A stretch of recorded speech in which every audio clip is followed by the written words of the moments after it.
2 weeks ago, Lisa Christensen asked for our opinion on how the cuts would affect young disabled people in Norfolk.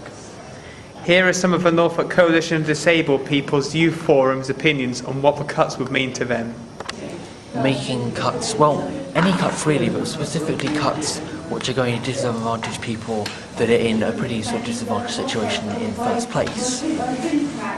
That is really irresponsible, as Jamie was saying. That's a very irresponsible way to behave, given you're meant to be sort of considering the needs of everybody, really.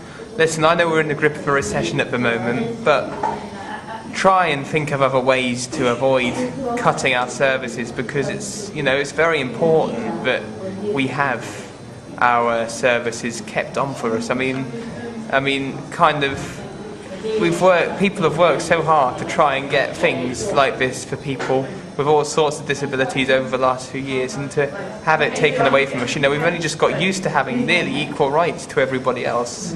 I mean, I know there were things that needed to be improved, but we have just got used to that, and to go back to the old days, say 20 or 30 years ago, I think that'd be an awful mistake for the government to make. So do think about it.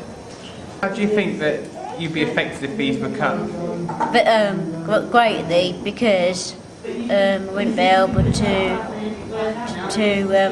ask for help when you need it, and wouldn't be able to have so much freedom, and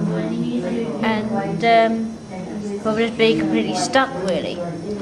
Well, the things that help me to be independent are things like going on the buses, like travelling on the bus, and to be able to have adult services to back me up on any independent on any mobility that I would like to improve on, like cookery or going places, that kind of thing. It'd be a bit boring if I had to stay in all day, because I like being out and about, being sociable and being independent, and as part as I can be possible. Please don't cut them, because I won't be able to do anything otherwise. Otherwise, if you cut all my benefits, I'll be able to leave the house or do anything I want to do. Thanks, Josh. I'd feel a bit downhearted if they did that. Downhearted, a bit miserable. I wouldn't make any friends. I wouldn't be where I am now, really. What makes you independent? I'm independent because I use a lot of gadgetry, like the cane, my telescope, my phone, a lot of stuff like that. What do you think you need, Chris, to help you achieve your goals or ambitions? Continued support by the equipment services and essentially support increased mobility services, because I'm getting to the point now where I'm going to need those services more than ever when I'm exploring new places for university and whatever.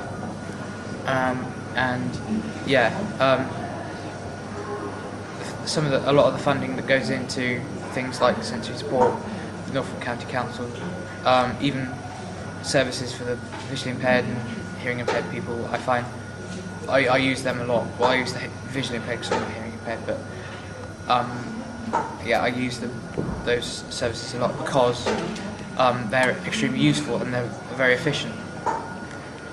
All right, Chris, your final question.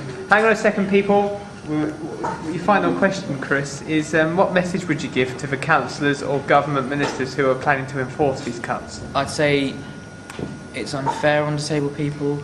I'd say it's an unjust decision.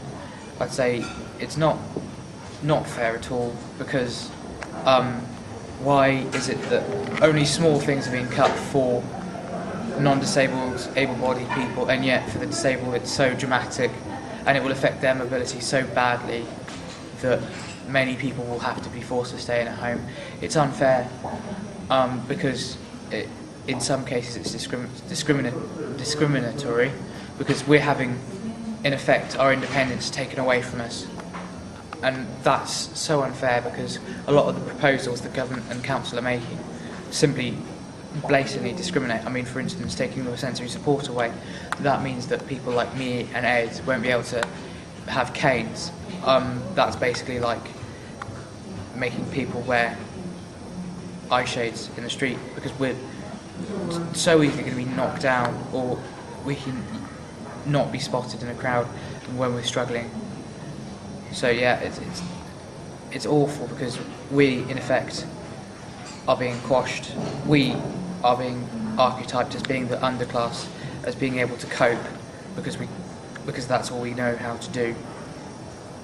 Thanks a lot. Oh, you finished? Go on. Yeah, no. We don't want to go back to where we were 30 years ago, where the disabled are basically treated like people who should be instituted. Because yeah, we're equal people.